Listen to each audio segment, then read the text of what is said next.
Et bonsoir à toutes et à tous, j'espère que vous allez bien. On est de retour pour la traditionnelle émission de débriefing du match hier soir contre Bodø Glimt. Bon, vous voyez toujours les mêmes à mes côtés. On a Franck, salut Franck. Salut Maxime, salut Kylian, salut Vincent.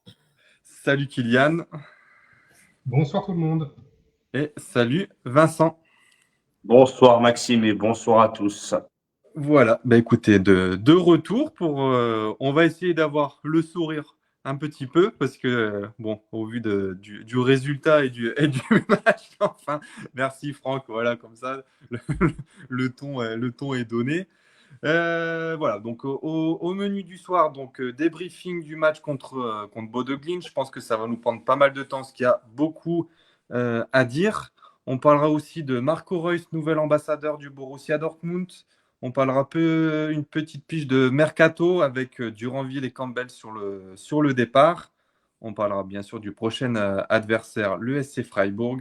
Et on finira avec la traditionnelle chronique de Franck du vieux Borussen. Donc voilà un peu le menu de ce soir. Bah écoutez, on va attaquer par le vif du sujet, vu qu'il n'y avait personne sur place pour le match contre Bodø. Vincent est resté au chaud à la maison, tranquille. Donc partons directement avec la composition de Kovac. Donc, je vous la rappelle, au poste de gardien, toujours Gregor Kobel dans l'axe, Schlotti, Anton, Anselmino à gauche, Ben Sebaini à droite, Couteau au milieu, Nmecha, Bellingham à gauche, Bayer à droite, Brandt et à la pointe de l'attaque, Silva. Bon, avec notre petit jeu de composition, on avait tous mis un peu un gros turnover. Bon, on s'est fait tous berner quand même un peu par Tonton Kovac. Il y a quand même eu des titularisations surprises qu'on n'a pas vu venir. Franck, du coup, sur la compo, qu'est-ce que tu as de beau à nous dire? Ouais, je pensais qu'il allait y avoir un gros turnover. Bon, il y en a eu un peu quand même, mais je pensais que ce serait plus important. Moi, je me suis planté sur 4 positions. J'ai pas vu Brand, je voyais Choupeau.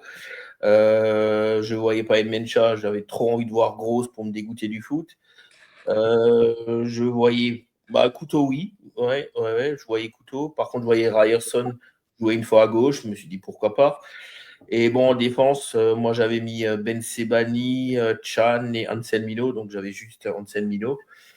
Et bon, dans les buts que Bell, je crois que tout le monde l'avait. On pouvait peut-être espérer peut-être Meyer, on ne sait jamais, quoi, je veux dire, avec notre Kovac. Donc, ouais. Et c'est là que je vais tout de suite mettre mon gros coup de gueule à M. Kovac et à notre staff médical, parce que la blessure d'Anton, pour nous, elle est à 100% grâce à eux, quoi. Mais grâce à eux. Ce mec a joué tous les matchs de Bundesliga cette année, tous, 90 minutes complètes, tous. A joué tous les matchs de Ligue des Champions, tous jusqu'à la blessure. Juste, ils lui ont épargné les 6 dernières minutes de Villarreal. Il a joué tous les matchs de coupe, tous avec les 120 minutes de Francfort. Il a joué tous les matchs de la Coupe du Monde qu'on a joué au mois de juin, tous. Et il a joué sur 4 matchs de l'équipe d'Allemagne, 2 matchs entiers, une fois 45 minutes et une fois 3 minutes. Donc ce mec, s'il est blessé seulement aujourd'hui, c'est un miracle. C'est le seul joueur de l'effectif qui a fait tous les matchs. Mais les gars, vous vouliez quoi qui crève, quoi, carrément. Fallait le faire tourner à un moment, je veux dire. C'était plus possible, quoi, je veux dire. Il y a, je crois, Max et moi qui ne l'avons pas mis dans l'effectif, dans le 11. Mais on attendait quoi pour un truc qui se blesse maintenant? Bon, on va dire, il y a bientôt une trêve. Je ne sais pas, ils ont communiqué sur les blessures des joueurs de Anselmino Non, alors il y a juste Kobel en conférence de presse qui a stipulé voilà, que c'était une blessure musculaire, mais qu'il y avait encore des examens dans l'après-midi pour connaître la blessure. Apparemment, c'est une information semi-officielle que j'ai vue tout à l'heure sur Twitter. Ils joueront plus en 2025. Ouais, bon, ça paraît logique pour Anton, oui. parce qu'on l'a vu avec la glace et tout, ça a claqué, c'est clair. Par contre, c'est vrai que moi, la blessure de Anselmino, j'ai pas compris en fait sur où elle est la blessure exactement. Mais moi, Ouais. Mino que pour Anton, hein, personnellement. Hein. Parce que Anton, même si Franck a raison dans son temps de jeu qui est exacerbé et qu'il était nécessaire de le faire reposer à un temps donné, sur ce match ou sur un autre, quoi que vous disiez, la blessure d'Anton, elle survient après un coup, en fait. Anselmino, il se blesse tout seul, ça lâche tout seul. Et moi, je suis plus inquiet de ça que d'un coup qui a pu effectivement générer des choses un petit peu plus en profondeur chez Anton. Mais je pense que pour Anselmino, ce sera plus sérieux une fois les examens terminés. Je Ouais. suis pas sûr que Anton c'est un coup. Hein. Quand tu vois à un moment une image, il se tenait déjà la jambe avant qu'il y a la course qui est sur près de la ligne de touche. Hein. Ouais. D'après ce que j'ai compris, c'est une contracture qu'il a chopée. Quoi, hein. Donc contracture, c'est 2 à 3 semaines minimum. Anselmino, je sais pas. Ce que j'aurais entendu, c'est peut-être niveau ischio. Enfin, c'est les ischios pour Anton. Anselmino, Pour Anselmino, Anton. ouais. Ouais. Et Anselmino, c'est les ischios qui se tenaient en sortant. ouais. Donc bon. Mais après, Anselmino, on sait qu'il a déjà eu des problèmes physiques, je veux dire, parce qu'à un moment, il était absent aussi. Euh, donc, bon, c'est peut-être une rechute, je veux dire. Il vient tardivement aussi, hein, il n'a pas fait la prépa, je veux dire, c'est un peu compliqué. On sait que c'est des joueurs qui sont alors plus susceptibles de se blesser un peu plus souvent. Mais moi, Anton, déjà même à un moment, hein, je me suis dit, même Schlotti, c'est un mec qui revient de blessure. Qu'est-ce qu'on attend pour le faire reposer, quoi? Je veux dire, sur un match-là, c'était peut-être nécessaire. Surtout que, comme disait Kylian, bon, maintenant on a 2 blessés à ce poste. On avait ce qu'il fallait, je veux dire, en magasin pour faire reposer au moins un de ces deux, mais on ne l'a pas fait, quoi. Alors, ouais, Ouais. j'ai du mal à comprendre quand même, quoi. Hein, je veux dire, Oui, et puis maintenant, bon, tu te retrouves avec ça, tu te retrouves avec Ben Sebaini qui va partir à la Cannes, et tu te retrouves avec Zuleux qui est aussi blessé, en fait. Donc, en fait, tu vas finir avec Chan qui veut jouer un match sur deux, et Schlotterbeck qui est déjà, je pense, dans ses ouais. réserves physiques. C'est le temps pour Mané de briller, et c'est marrant parce qu'on en parlait la semaine, enfin, à la dernière émission. Quand est-ce que tu donnes l'occasion aux jeunes de jouer sous Kovac dans cette politique-là? Moi, je disais, eh ben, il faut un facteur chance ou une hécatombe de blessures et tu montres que c'est le moment. Les gars, peut-être que pour la compo de Fribourg, Mané est à envisager. Hein. Après, sachant que Kovac a dit en conférence de presse au niveau du physique de Chan qu'il avait encore des petites douleurs de la blessure d'auparavant. Hein. Donc c'est pour ça que on le voit pas titulaire et avec très peu de temps de jeu ces derniers temps. Donc pareil, peut-être contre Freiburg, t'as pas de Chan non plus en tant que titulaire. Hein. Donc c'est vrai Ça que sera là, ça c'est Benkara Mané. c'est ça. Vincent, toi du coup sur la compo. Eh ben écoute, moi, au moment où je découvre la composition, hein, et sans parler de turnover et compagnie, moi, la composition me plaît. Le seul bémol pour moi, c'était Maximilian Bayer où je me suis, on va dire, mis une petite réserve. Et bon, j'ai pas l'impression de m'être vraiment trompé. Mais voilà, ça fait plaisir de voir Silva titulaire. Brandt, il était logique de le mettre titulaire parce que bon, comme on l'a dit, il se il se redécouvre une petite jeunesse. Après Couteau, encore une fois, et vu le match qu'il a fait, je suis bien content qu'il soit titulaire. Après, j'étais juste un petit peu étonné, voilà, du positionnement de Ben Sebaini. Je l'aurais pas mis là, moi personnellement. Mais sinon, oui, la proposition est plaisante. Ouais. Bon, après, c'est vrai que Ben Sebaini, c'était son ancien poste, hein, le couloir gauche. Mais bon, c'est pas Oui, là où il a brillé à Dortmund. Au contraire, on l'a plus oui, vu en défense centrale. C'est vrai qu'il aurait pu mettre en défense centrale à la place de Schlotti ou Anton Ben Sebaini et mettre comme ou Ryerson ou Bayer. On l'a vu que Bayer en piston gauche, ça fonctionnait aussi. Donc, c'est ça que je comprends pas. Et pareil, c'est Choupo-Meka. Il sert à quoi maintenant ce joueur? Parce que c'est quoi le problème maintenant qu'il a avec ce joueur? Grosse, quel est le problème aussi de le mettre dans le genre de compo? On joue beau deux sans manquer de respect pour cette équipe, bien sûr. Mais c'est quand même un cran largement en dessous de Dortmund au niveau jeu et au niveau. Bon, ils m'ont fait démentir hein, au vu de la prestation qu'ils ont proposée. Mais quand tu dis Dortmund, Bodø, bon, tu dis voilà, c'est un petit poussé contre un ogre. Donc, et pourquoi pas faire tourner à ce moment-là et faire du temps de jeu aux joueurs qui en ont pas. Pareil.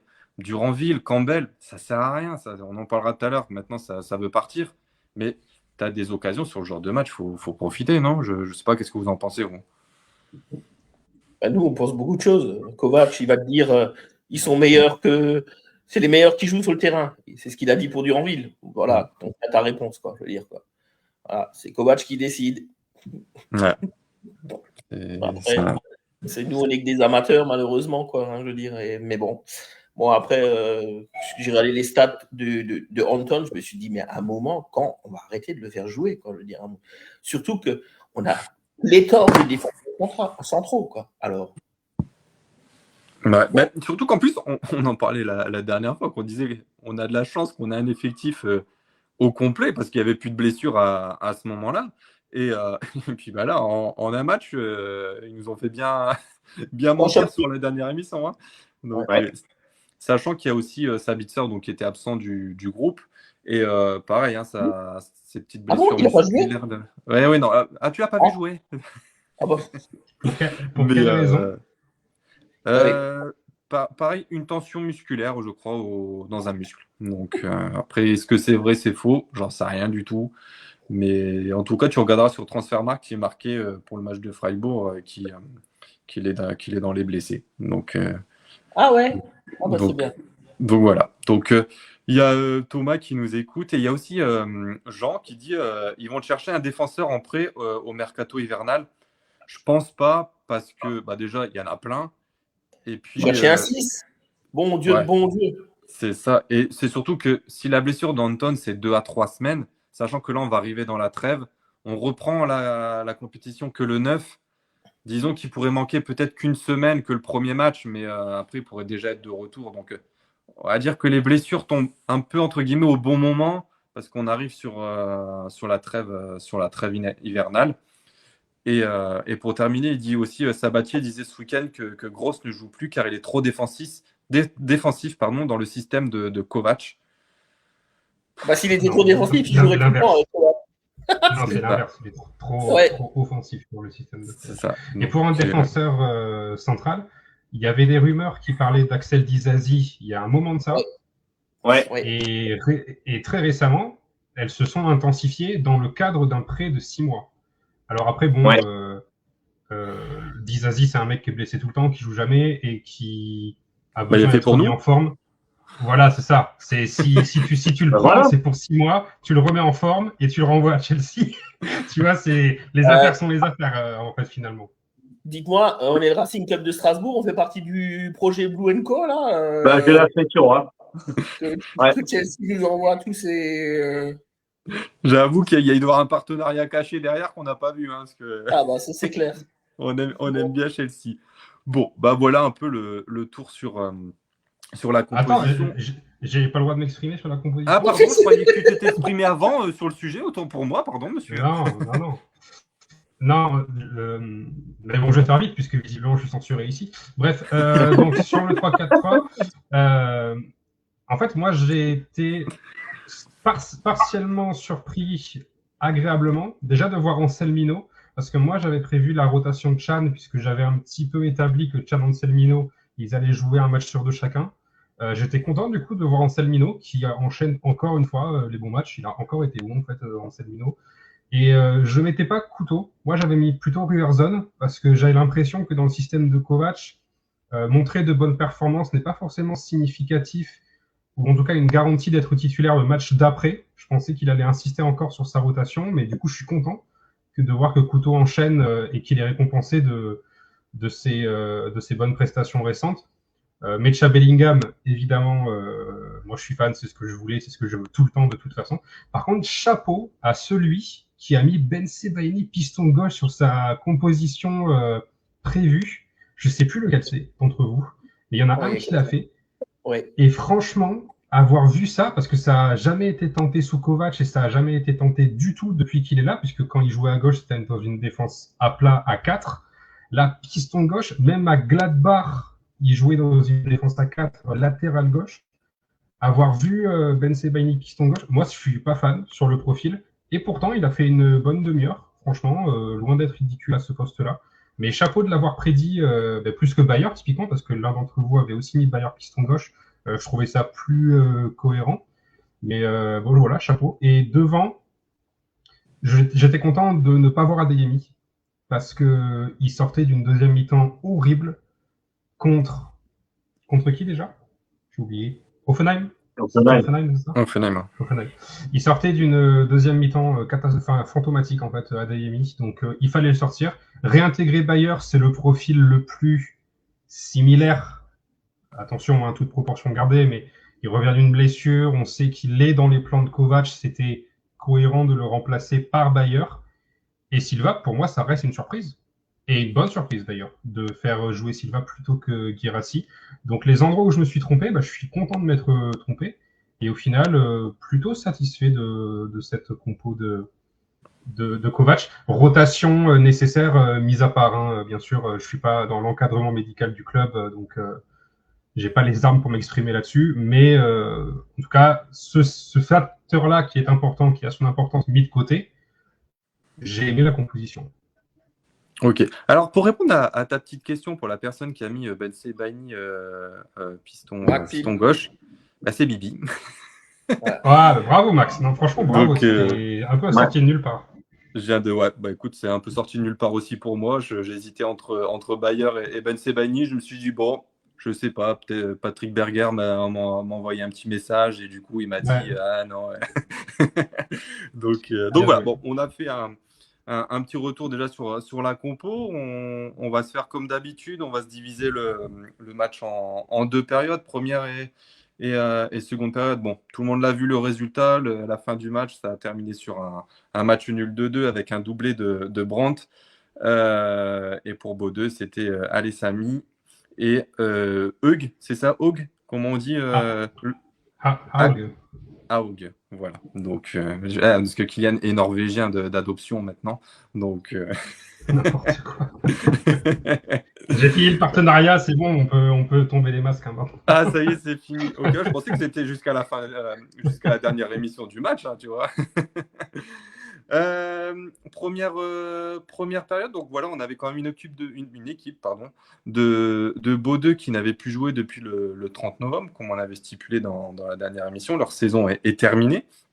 Donc, ils n'ont plus que la Ligue des Champions en ligne de mire et à finir en beauté de leur côté. Bon, une première période où on s'est fait peur dès les premières minutes, parce qu'à la 7e minute, il y a quand même une action de Kaspar Hug qui est bien repoussé par Gregor Kobel. Ensuite, une domination de Dortmund, mais pareil, une domination qui est un peu stérile, qui ne sert pas à grand chose, à part se procurer quelques petites occasions, mais c'était pas fifou. Tiens, Vincent, je commence avec toi, la première période, qu'est-ce que tu en as pensé? Écoute, on démarre. Je peux pas dire qu'on démarre mal, mais par contre, on se fait peur, effectivement. Mais j'ai l'impression de voir un super bon Borussia Dortmund avec un Silva intéressant de par son placement déjà. Et un Brandt qui était là au bon moment pour son but. Hein, il marque un joli but et on peut pas lui enlever ça. Il se découvre une seconde jeunesse, ce garçon. Mais un excellent, alors vraiment un excellent couteau. Alors on fait un super match. On est à 1-0 à la mi-temps, mais je sens tout doucement la deuxième. Comment un partout, pardon, mais je sens une deuxième période de folie. Voilà. Ok. Pardon. Ok. Non, t'inquiète, il n'y a pas de souci.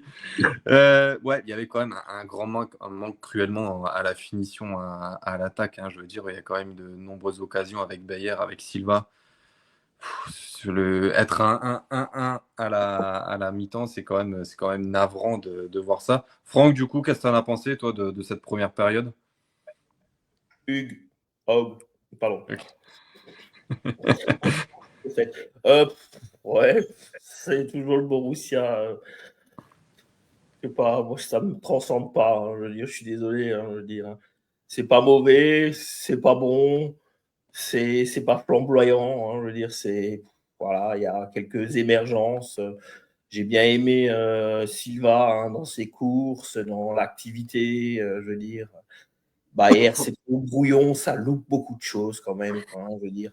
Parce que si on est à 2-2, hein, Bayer, faut qu'il mette quand même un but. Je veux dire, c'est brouillon, quoi. C'est. Voilà. Bah, c'est limité, tu le vois. Ouais. Franchement, contre Bordeaux, c'est quand même des joueurs d'un niveau quand même beaucoup plus faible. Et je veux dire, il est même pas capable d'éliminer un joueur, quoi. C'est. Bah, le problème, c'est qu'il s'élimine lui-même. Alors, je veux dire, quand il se dribble lui-même, quoi. Alors, bon. Alors, Il Est-ce que vous s'auto-feinte. préférez... J'ai une question pour vous trois. Est-ce que vous préférez, dans l'état actuel des choses, Bayer en neuf, en offensif à la place Jordan Adeyemi par exemple, ou piston, droit ou gauche? Ou est-ce que vous Excellent. préférez, ou sur le banc, pardon, ou sur le banc aussi, hein, c'est une autre réponse aussi. Franchement, je Excellente, m'interroge. excellente question.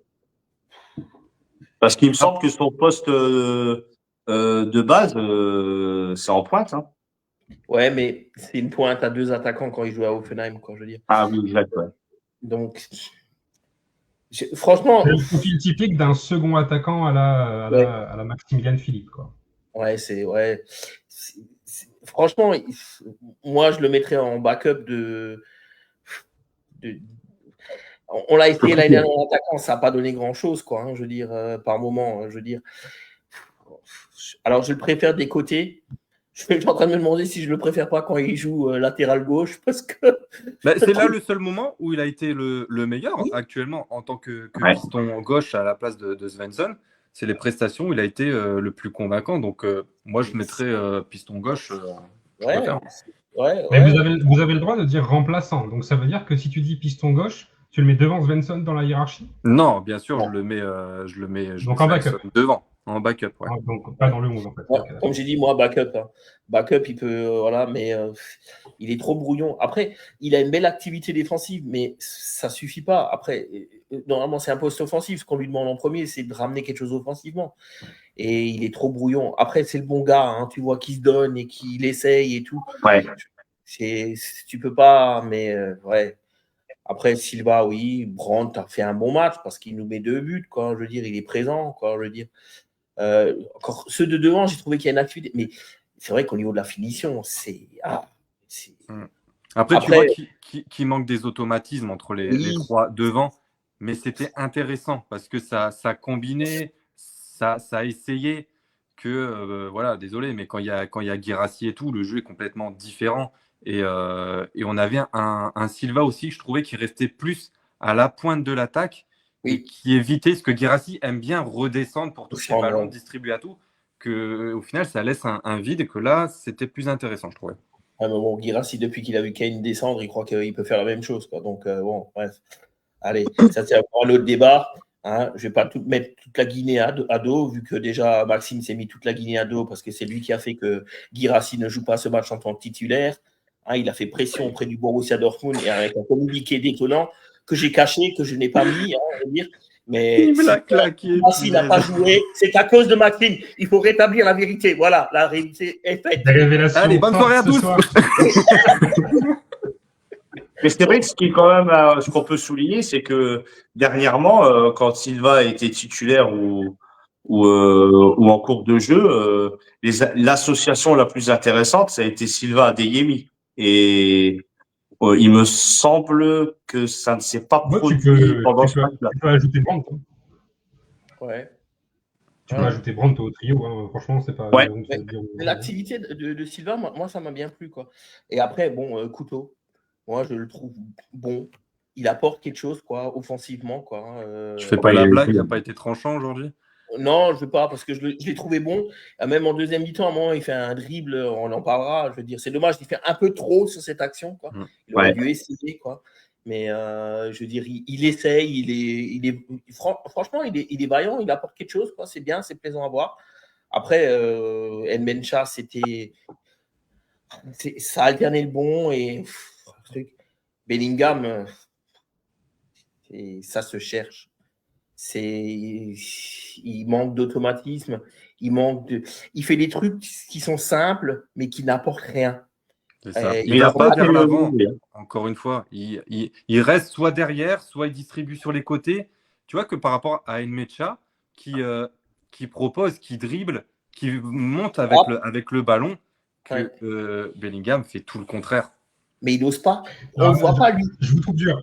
Je vous trouve dur avec Bellingham parce que tu peux pas le juger de la même manière que tu juges Nmecha, en fait. Ah oui, non, mais Ils n'ont tout à pas les fait. mêmes certitudes, pas la même expérience. Bellingham, il apprend et il fait rien de contre-productif à l'équipe, contrairement à ses concurrents directs, en fait. Moi, je Oui, suis tout à fait. satisfait de Bellingham parce que Bellingham, c'est de mieux en mieux. C'est toujours pas au niveau de Champions League, hein, bien sûr, ça, on s'entend. Mais tu peux pas le mettre sur le même pied d'égalité que Nmecha. Il est à côté, comme petit frère, et il apprend et il le fait bien. Ok. Ouais, mais de lui, j'attends un peu plus des tirs, de la proposition, quelquefois, des choses qui sont un peu plus compliquées. S'il te gourre, ça ne me dérangera pas. Mais il essaye de rester toujours soft pour pas faire d'erreur, quoi.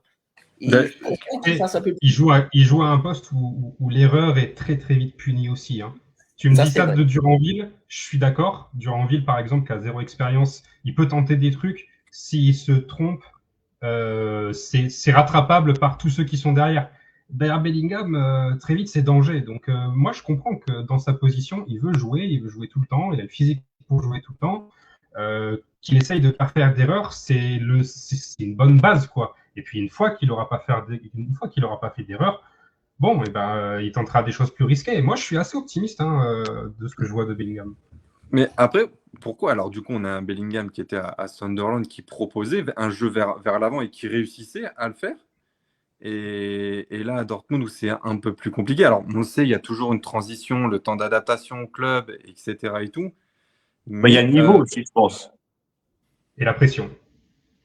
peut-être Et aussi, j'ai ouais. l'impression, par contre, moi, sur ce match-là, je l'ai trouvé un peu plus libéré que d'habitude, justement. Je l'ai trouvé un tout petit peu plus à l'aise. C'est de mieux en mieux, c'est un petit peu mieux.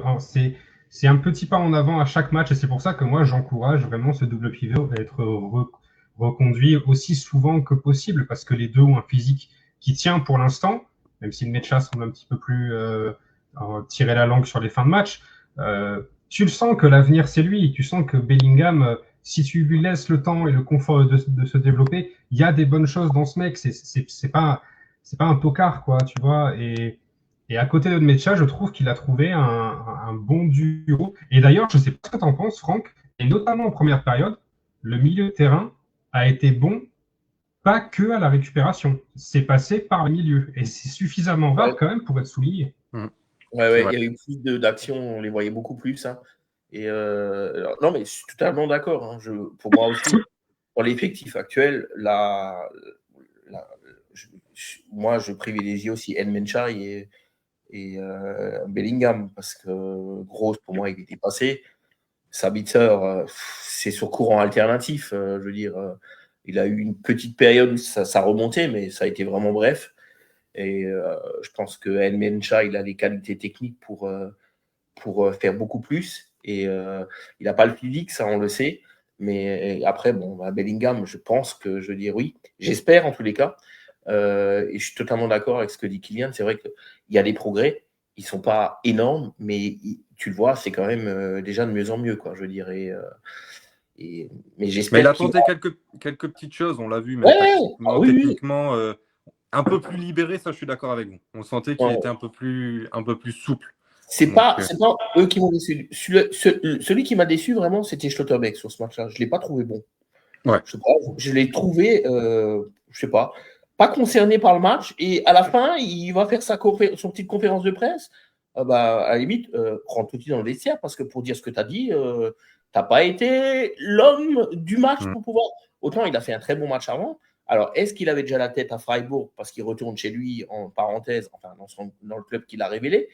Mais moi, je ne l'ai pas trouvé très concerné sur ce match-là. Quoi, hein, je veux dire, Anselmino a été bon, mais d'ailleurs, il a toujours été bon pour les matchs qu'on lui a demandé d'être. Bon, Anton se blesse.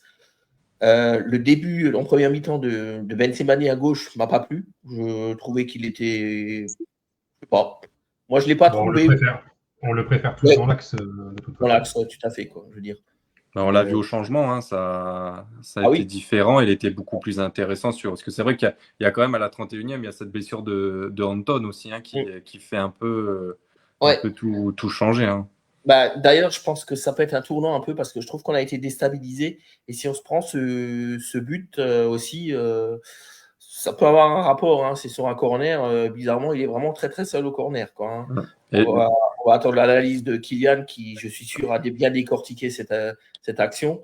Parce que pour qu'il se retrouve seul au marquage comme ça, c'était. D'ailleurs, ils se sont tous parlé un peu sur le but. Hein, je veux dire. Donc, voilà. Et c'est les deux buts de Bordeaux au final que tu regardes. Hein. C'est sur les blessures. Hein. Tu as Anton et derrière le deuxième, ça suit Et sur Anselmino, on joue à 10 à ce moment-là. Comme on en reparlera Tout pour à la fait. deuxième. Voilà pour moi, Ouais. en tout cas pour la première. Quoi. C'est ça. Juste, Kylian, avant de te donner la parole, je lis les petits messages parce que, écoute, ce soir, tout le monde est bavard. Hein. Donc, du coup, on a. Il n'est pas bon. Non, il n'est pas chez nous. Non, il n'est pas chez nous. On a Griselda Ferbé qui dit bon, c'est un peu hors sujet par rapport à ce qu'on parle, mais je voulais quand même le mettre. Depuis la défaite en finale de Ligue des Champions en 2013 contre le Bayern, on est perdu. Les dirigeants, c'est juste se qualifier pour la prochaine Ligue des Champions chaque année et vendre des joueurs 100 millions, basta. Moi, je regrette les années 90 et 2000. Là, on avait des vrais guerriers. Je pense que Franck, tu ne diras pas le contraire. Malheureusement, je ne peux pas dire le contraire. On a eu d'autres joueurs dans les années 90. Après, les mentalités étaient un peu différentes. C'est vrai. Mais bon, après, maintenant, il faut vivre avec son temps. Je veux dire, c'est devenu un peu différent, c'est sûr. Sachez que les guerriers qu'on avait à l'époque, je veux dire, que ce soit en 90 ou au début des années 2000, c'est tout un collectif. Et quand un collectif marche, je veux dire, on voit beaucoup de guerriers sur le terrain. On a moins de collectif dans l'équipe, je veux dire. Les gens sont un peu plus séparés. Et ça se sent aussi, hein, je veux dire, dans les moments où... c'est très compliqué d'avoir une osmose totale, quoi, je veux dire. Bon, après, je veux dire, voilà. Bon, je suis d'accord, mais bon, on ne va pas toujours se comparer à 90 ou 2013, les comparatifs. Oui, et puis un peu de nuance quand même. Tout n'est pas jeté depuis 12 ans dans ce côté Dortmund. Il y a du moyen, il y a du bon aussi. Un peu de nuance, messieurs. Il y a du positif et du négatif comme chaque saison. De toute façon, ça sera ça. Donc toujours la même personne après qui disait Guirassy dehors, trop personnel à chaque contact, il tombe et gueule. Fabio Silva, j'adore. Thomas qui disait Bellingham, il se l'a donné défensivement en début de première période. Qu'est-ce qu'il racontait en plus? Il dit alors par rapport à Bellingham, il demande est-ce qu'il n'a pas peur de merder comme il l'a fait contre le Bayern? Ouais, peut-être ça reste dans la tête quand même. Hein. Faut pas oublier ce but, mais. Alors là, je reviens avec qui vous êtes dur aussi, merdé. Le gars essaye de revenir. Je veux dire, bon, allez, hop, d'accord. Il a essayé de faire ce qu'il peut. Je veux dire, sur ce but contre le Bayern, c'est dur quand même parce qu'il revient. S'il revient pas, de toute façon, le mec qui est derrière au Bayern, il le marque. Quoi. Alors, il a tenté quelque chose, ça n'a pas marché, mais c'est pas lui qui est responsable sur ce but-là. Quoi. Ouais, c'est pas il fait un beau geste défensif. Après, je pense que ça aurait pu arriver à n'importe qui pour le coup.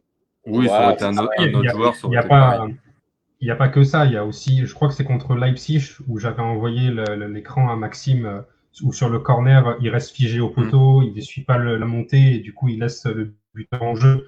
C'est des petites erreurs purement tactiques qui, voilà, je crois qu'il a 19 ans, hein, Bellingham. Il découvre le très haut niveau professionnel. Il apprend petit à petit. Alors, comme disait Franck, les progrès sont presque minimes en fait d'un match à un autre. Et je comprends que Maxime, tu puisses en attendre plus. Mais les progrès sont constants par contre. Et moi, c'est plutôt ça que j'ai envie de retenir sur Bellingham. C'est surtout qu'on en attend plus parce qu'il y a quand même un montant de transfert qui est important. On est quand même sur quoi? C'était 30,5 millions d'euros. Donc, c'est pas comme si tu as pris un petit jeune que tu dis tu as mis 10 millions dessus. Par exemple, on va prendre le cas du Ranville. Ouais, tu as mis 8 millions dessus. Tu dis, bon, c'est un espoir, on va voir. On verra dans les prochaines saisons. On voit ce que ça donne. Mais je pense que Bellingham arrive un peu en mode, oui, normalement, il doit être, entre guillemets, titulaire et s'imposer dans cette équipe suite à sa saison qu'il venait de faire avec Sunderland. Donc, je pense qu'il y a peut-être ce poids aussi du transfert, déjà, de son frère qui était chez nous, et aussi du poids du montant qui a été mis sur le profil. Oui, alors tu as raison, mais il y a quand même quelque chose pour nuancer ce que tu dis, c'est les formes de Gross et Sabitzer. Ça, c'était pas prévu, ça, par contre. Parce que Sabitzer, il finit l'année dernière quand même correctement. Quand il revient de sa blessure, Sabitzer, quand il revient à un niveau qui est correct. Gross, il joue les matchs, tu sais que c'est pas l'avenir, mais quand tu achètes Bellingham, tu penses pas tout de suite lui mettre la pression en titulaire indiscutable. Tu penses le mettre dans une rotation autour de 2 joueurs expérimentés qui, eux, peuvent subir la pression, qui sont supposés l'encadrer. Il s'avère que la saison commence, les deux sont à chier, et donc il reste que ce petit jeune qui, au final, n'avait pas forcément prévu dans le cadre de Dortmund d'être indéboulonnable. Et d'ailleurs, il ne l'est pas actuellement. Donc, la somme aujourd'hui, dans le monde du foot, c'est débattable, mais 30 millions, ça reste de l'argent pour Dortmund. Donc j'entends quand même que tu puisses attendre plus de lui. Mais ce qui n'était pas prévu dans la tête de Kovac, c'est que ses concurrents directs soient aussi mauvais, en fait. Ouais. Je comprends aussi le raisonnement, tu as également raison. Je finis juste avec les commentaires, comme ça je te laisse finir la première période. Jean qui dit aussi, n'oublions pas que Nmecha au début chez nous c'était catastrophique, donc ça c'est clair que la première année il ne faut pas oublier qu'il était blessé il est venu blessé avec sa problème de hanche, je veux dire aussi quoi. Mais depuis que tout est bien opéré, etc., qu'il est revenu, c'est carrément un autre Nmecha. Vas-y Kylian. Non, mais juste signer les joueurs blessés, c'est vraiment une marque de fabrique, quoi. Ils sont bradés, tu sais. Moins 20% parce que lui, voilà, il y a la hanche qui va bien. Donc vous pouvez l'acheter à moins 20% si vous voulez. C'est le critère numéro 1 dans le recrutement. Alors, blessé ou pas blessé? Oui, ok. Étape suivante. mais voilà. Et après, je finis avec Nififiana qui dit Bellingham manque de perspective à mon avis. Bon, on vient de débattre sur Bellingham, donc on ne va pas repartir dessus, mais je ne sais pas si c'est le bon mot, perspective en tout cas. Kylian, je te laisse finir la première période. Alors, la première période, j'ai aimé l'ensemble de l'équipe, à l'exception de Bayer, que je trouve vraiment en dessous au niveau. Pour moi, il doit mettre un but. Sur ce match, franchement, il doit mettre un but. Il a les occasions, mais bon, Franck a déjà suffisamment expliqué ça. Et puis, de toute façon, on est revenu sur ce manque de qualité à la finition qu'il a suffisamment de fois dans cette émission. Globalement, j'ai trouvé tout le monde très bon. J'ai adoré Silva, j'ai adoré Brandt, j'ai adoré Couteau. Et surtout, tu sens que Silva, Couteau, ça parle le même foot, quoi. Tu vois? Ouais. Tu sens que ça respire les mêmes codes et ça fait plaisir. Et Brandt, qui est peut-être un élément critiquable sur bien des aspects, mais ça reste un joueur qui est quand même extrêmement soluble dans un collectif. Tu le mets dans plus ou moins n'importe quel collectif, il saura s'adapter, tu vois. Et d'autant plus quand techniquement, il y a du niveau.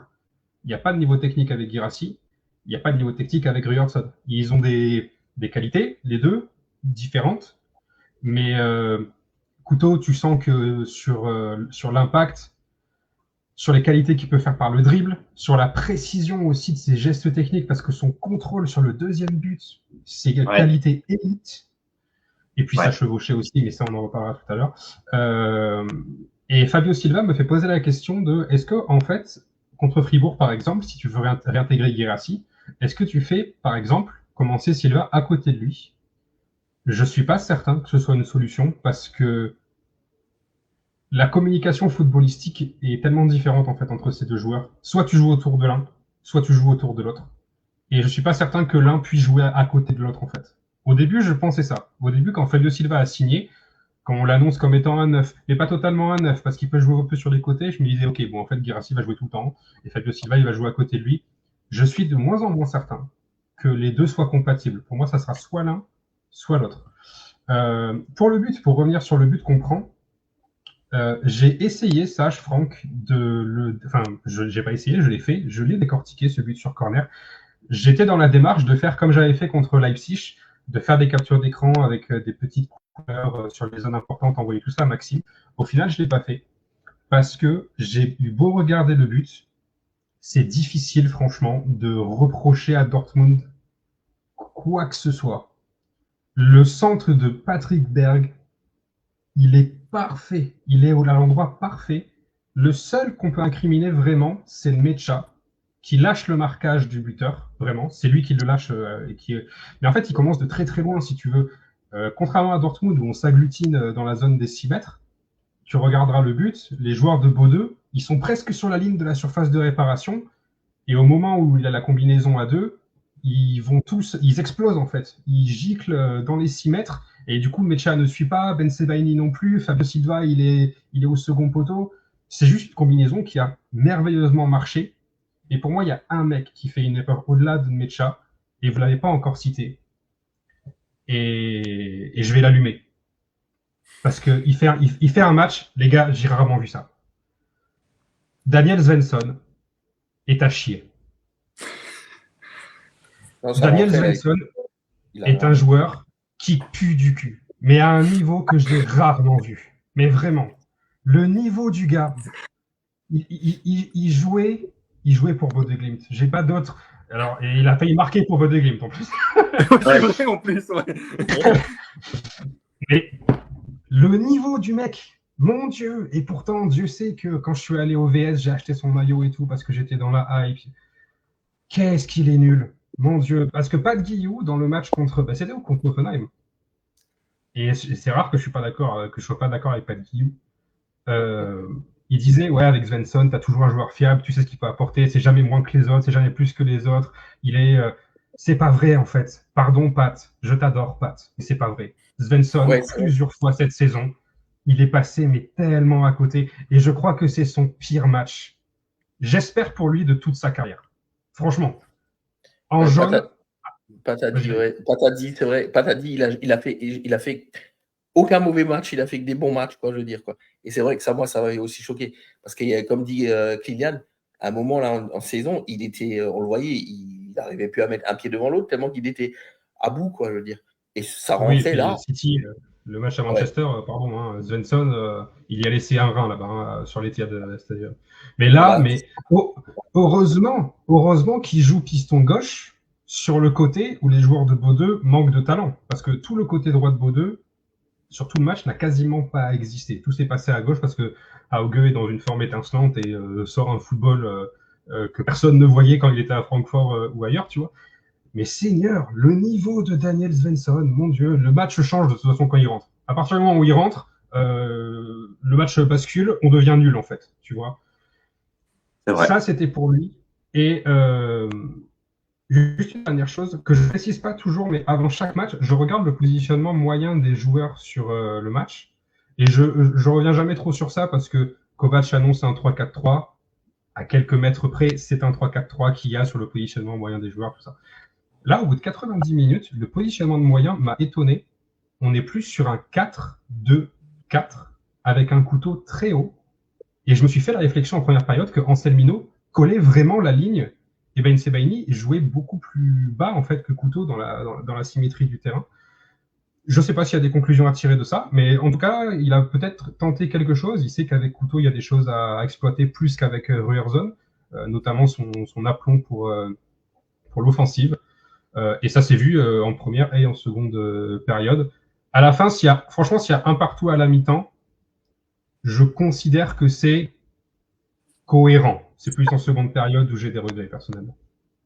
Ok, bah écoutez, on a fait une première période en 45 minutes. Donc on est pas mal, on est dans le timing. Voilà, donc au niveau de la première période, on va attaquer directement à la seconde. Bon, on essaiera de faire un tout petit peu plus court. Comme ça, on peut enchaîner sur le reste. Alors, un retour des vestiaires quand même beaucoup plus convaincant pour le Borussia Dortmund. On pousse dès les premières minutes, d'où ce but du 2-1 de Brandt à la 51e. Et après, j'ai envie de dire, bis repetita, on fait comme la première période, on joue plus, on attend, les occasions sont de nouveau gâchées. Et puis, on se refait punir une nouvelle fois à la 76e avec l'égalisation de Bodø. Écoute, je recommence à faire le même tour. Je recommence avec toi, Vincent, pour la seconde période. Effectivement, retour du vestiaire pour notre Borussia Dortmund un petit peu plus convaincant que la première en tout cas. De toute façon, on n'avait pas le choix de pousser pour aller chercher les 3 points, j'ai envie de te dire. Mais la deuxième période était beaucoup plus enflammée. J'ai vu quand même un plus beau, une plus belle partie de jeu. Mais si je dois conclure vraiment sur ce match en tout cas par rapport à la deuxième période que j'ai vue, je suis vraiment dégoûté. D'ailleurs, je vous l'ai dit, j'ai été vraiment déçu. Quand tu sais que tu fais un match dégueulasse, que tu prends ta branlée, tu prends ta branlée et puis tu rentres chez toi. Mais là, pour le coup, je suis vraiment désolé de le dire. Pour moi, on avait le match en main. Alors ça, peut-être pas pour vous, mais on avait le match en main. On était clairement au-dessus. Et j'ai peut-être même envie de te dire, alors, je sais pas si vous avez eu ce sentiment-là, en tout cas moi je l'ai eu. J'ai même l'impression qu'on a un petit peu sous-estimé cette équipe.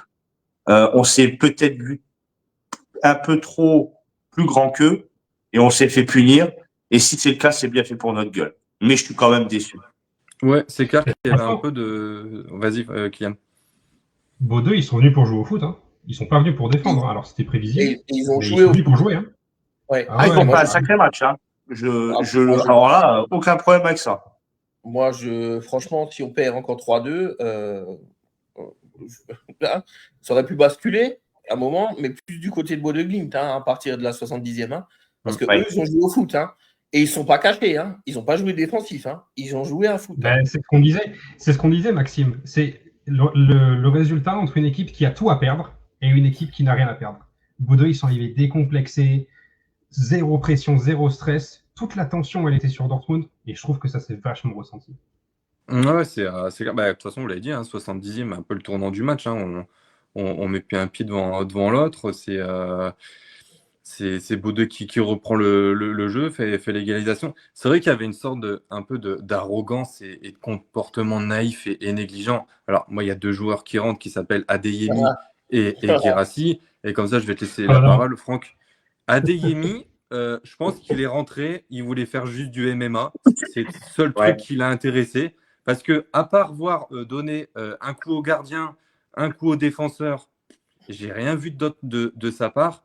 Et je me souviens encore, Kylian, de ton message en disant super coaching. Ben, j'ai envie de te dire, oui, Ah super non, non, coaching non. sur les. Non, Super coaching, mais c'est pas la faute de Kovac si les deux rentrent non. et Oui, voilà, c'est ça. sont C'est ce que horribles. j'allais C'est ce dire. que je veux dire. C'est sur les noms et sur les postes qu'il fallait faire rentrer. Entièrement d'accord aussi avec toi. Mais quand tu vois les deux prestations, elles sont catastrophiques. C'est vraiment horrible. Franck, du coup, sur la seconde période.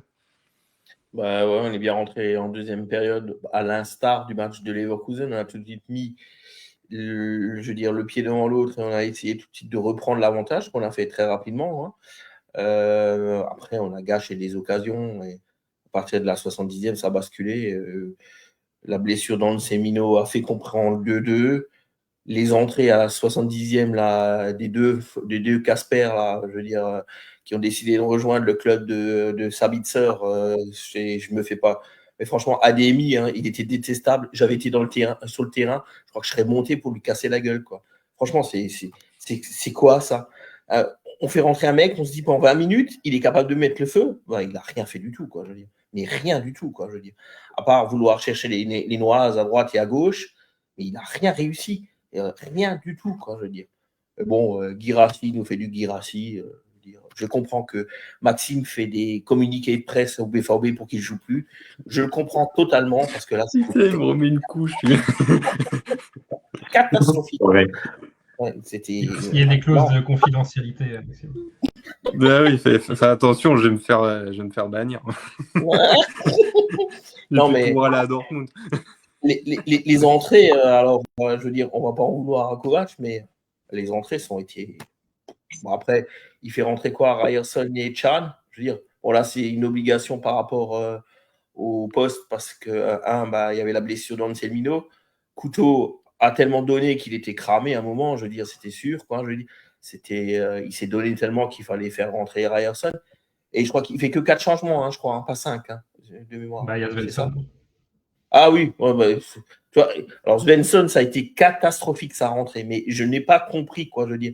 Il était à la rue chaque fois, quoi, je veux dire, mal positionné, nul, à chier, quoi, je veux dire, c'était. Regardez, d'ailleurs, où on prend le deuxième but, l'action vient de sa part, de sa touche merdique sur Guirassy, qui s'embelle les pinceaux, qui perd le ballon, et je crois que Svensson la retouche pour qu'elle repart au milieu et développe son occasion. Ouais. Magnifique, Exact. quoi, mais les gars, quoi, je veux dire. Bon, bref, quoi. Pour vous dire que les 20 dernières minutes, moi, j'ai dormi. Je me suis retapé le replay aujourd'hui, vu que je n'ai pas travaillé, quoi. Mais voilà. On avait l'occasion d'avoir 13 points, de mettre une grande option sur la qualification. Là, on a un 11. On va jouer 2 matchs. Ils vont dire on va à Tottenham. On sait bien que les dernières prestations qu'on a fait à Tottenham n'ont pas été terribles. Et on reçoit l'Inter. Oh. Ouais. Ah bon, on va en parler justement après avec le classement. Et c'est clair que on l'avait dit, Villarreal c'est 3 points et Bordeaux c'était vraiment 3 points, quoi. Donc et finalement peut-être on voyait plus Villarreal plus compliqué où on aurait peut-être pu faire un match nul et au final on fait match nul contre Bordeaux. Donc c'est quand même. Il y a Val qui nous écoute aussi et qui dit comment ça se fait que la plupart des matchs où l'on domine on perd ou on fait match nul. Je pense parce qu'on a une domination mais c'était entre guillemets stérile, quoi, qui apporte pas plus, quoi. Donc puis Dortmund est plus intéressant quand ils sont un peu plus dominés et qui n'ont pas complètement le ballon. Donc après voilà, c'est que mon avis. Donc... il souligne quelque chose d'intéressant dont on n'a pas reparlé depuis un moment, mais encore une fois, c'est un match nul qu'on perd. On n'a toujours pas gagné un match nul. C'est encore une fois l'adversaire qui gagne des points, entre guillemets, contre nous, tu vois. C'est vrai. Et sur tous les matchs nuls de cette saison, c'est toujours le cas. Même Leipzig, je mets Leipzig dans le même chapeau. Donc ça, c'est encore une fois une grande frustration. Ouais, ça c'est clair. Bon, il y a Joël qui nous écoute, il dit bon au final j'ai bien fait de dormir. Ouais, tu l'as dit, t'as rien loupé. Kylian, je te laisse le mot de la fin sur la seconde période avant qu'on attaque le classement. Ouais, je vais être rapide parce que pour moi l'essentiel c'est que soit Bayer, soit Silva, dans l'idéal les deux auraient dû mettre un but. Ils ont eu les occasions pour de multiples fois en première comme en seconde période. Ils l'ont pas fait. Brandt est resté bon. Brandt a fait un vrai bon match dans ces petites déviations, ces petites passes. Ça faisait longtemps qu'on l'avait pas vu à ce niveau-là. Le but qu'on prend, il est malheureux franchement parce que il est à l'image des changements parce que oui, touche de Svensson, Guirassy perd la balle et puis contre défavorable à Svensson qui remet Hauge dans la course et qui crucifie Kobel. C'est difficile de dire que collectivement on a été défaillant. C'est pas le cas. C'est vraiment individuellement. Les entrées d'Adeyemi et de Guirassy sont sur le papier ce qu'il fallait faire. Il fallait faire sortir Bayer parce qu'il fait pas un bon match. Et il fallait faire sortir Silva parce que sans doute qu'il n'a pas 90 minutes dans les jambes. Sur le papier, quand tu fais rentrer Guirassy et Adeyemi, c'est pour tuer le match. Parce qu'à ce moment-là, il y a 2-1, tu veux mettre le troisième, tu sais qu'Adeyemi est capable de le mettre, ce troisième, mais la rentrée d'Adeyemi, c'est... Putain, on a 5 minutes de temps additionnel, je pense pendant 2 minutes, il parle avec l'arbitre, le gars. Ça, c'est insupportable. Ça, c'est insupportable, par contre. Et je finirai juste sur quelque chose. Schlotterbeck, à la fin du match, il déclare que et c'est ciblé, je trouve qu'on n'a pas trop parlé de ça, mais il déclare que les remplaçants ont perdu beaucoup de ballons. C'est fou de déclarer ça. Les remplaçants ont perdu beaucoup de ballons. Il cible ses coéquipiers en disant ça. Il cible Guirassy, il cible Adeyemi parce que les deux ont été éclatés. Mais moi, je rajouterais quand même Svensson parce que, mon Dieu, Svensson. Oh, c'est un rentrant aussi. Mais bien sûr, mais évidemment. Et je pense que il est beaucoup trop passé en sous-marin dans les critiques. Adeyemi et Guirassy, à juste titre, se sont fait allumer. Svensson, il s'en tire beaucoup trop bien, à mon sens. Il a été horrible, mais vraiment. Et c'est pas une vérité absolue, parce qu'on sait qu'il est capable de constance, il est capable d'être bon, parfois d'être homme du match aussi. Là, franchement, j'ai rarement vu un tel niveau, honnêtement, à ce rôle de piston gauche. Voilà. Ouais, c'est vrai que c'était très compliqué. Bon, du coup, Dortmund rate le grand pas vers la qualification directe pour les huitièmes de finale. On le voit quand même à la fin du stade, l'ambiance, elle était quelques sifflets qui sont descendus des tribunes. Donc voilà, écoutez, voilà un peu notre débrief du match contre Bordeaux. Du coup, au niveau du classement que je vous ai mis tic ici, alors j'ai mis que jusqu'à la 24e place parce que ceux d'en dessous, on va dire, ne sont pas trop en danger. Donc du coup, Dortmund récupère la... Alors, c'est 10e ou 11e qu'on est? Parce que là, j'ai un classement où on est 10e. 10e, ouais. 10e, ok, autant pour moi. Donc 10e place. Donc à un point de la place avec les 12 points qui va jusque de la 6e à la 9e. Bon, on va pas se le cacher, hein, on fait la mauvaise opération de la journée parce que je crois que Kylian, tu nous avais dit que si on gagnait, on était Quatrième. quatrième. Voilà. Et tu prenais quand même un bel avantage pour la qualification en huitième, sachant que quand tu regardes un peu les équipes qui sont entre la 9e et la 24e place, en bas, il y a quand même du beau monde hein, que tu peux rencontrer entre Leverkusen, Napoli, tu as Monaco, tu as Galatasaray. Bon, il y a Copenhague qu'on a joué.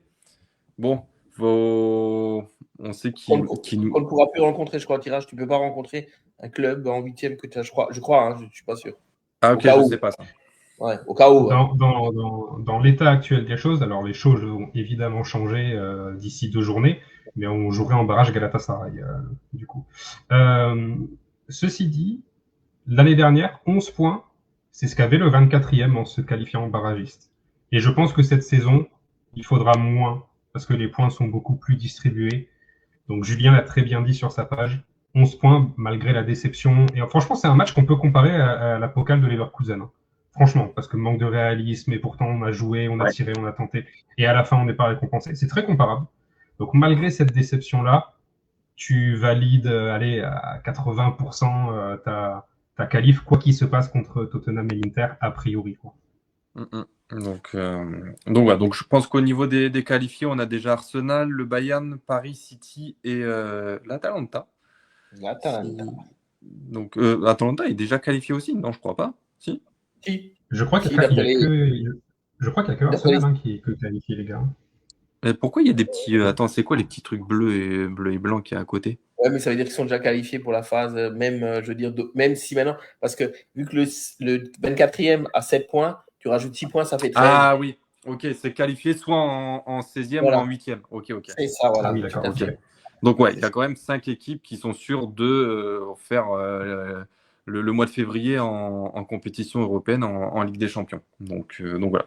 Donc je pense que même Arsenal, eux, sont quasiment même prêts à être qualifiés dans les 8 premiers hein, à la fin. Donc voilà un peu au niveau du classement. Bon, on l'a un peu dit tout à l'heure. On aura 2 prochaines rencontres. Donc on ira faire un déplacement à Tottenham. Et on recevra à la fin l'Inter. Tottenham qui se situe 11e, juste derrière nous. Et l'Inter qui est 6e. Donc en fait que des équipes proches. Tottenham a le même goal average que nous.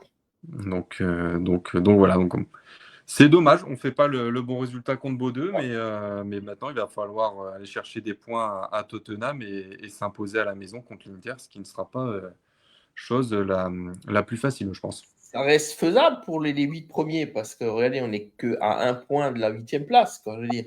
Mais ça veut dire qu'il faut faire 2 bons résultats, quoi, je veux dire. Quoi. Faut être, on a grillé un joker. J'aurai l'immense honneur de vous présenter le club de Tottenham. Voilà, c'est ça. Ça sera Kylian, parce que Kylian a vécu à côté dans le quartier de Tottenham pendant quelques temps. Donc, mais bon, on a le temps. Et si tu veux en commencer avec l'encyclopédie de l'Angleterre, de Londres et du quartier de Tottenham, vas-y. c'est le moment, tu as du temps en plus pendant Allez, c'est parti. En plus, c'est parti parce qu'en plus, l'émission n'est pas trop longue pour l'instant. Donc, nous sommes dans le nord-est de Londres, au niveau de Whitehall. Donc voilà, bon, je pense qu'on va s'arrêter là sur la partie de Bordeaux. Donc comme ça, au moins, on a fait le tour et tout le monde a eu un peu les différentes informations. On attaque le deuxième sujet qui est, bien sûr, ce joueur emblématique du Borussia Dortmund. On va pas le présenter. Ah non, pardon. On va pas le présenter, je pense que tout le monde connaît l'ange blond de Dortmund, Marco Reus, donc figure emblématique. Alors il endossera un nouveau rôle au Borussia Dortmund, donc il deviendra membre et à part entière de la famille jaune et noire en tant qu'ambassadeur. Donc voilà, il n'arrive pas en tant que joueur ou quoi que ce soit, il représentera un peu comme fait Weidenfeller, un peu d'aller à droite à gauche dans le monde et d'être là pour représenter le club dans des cérémonies ou dans des soirées de gala, etc.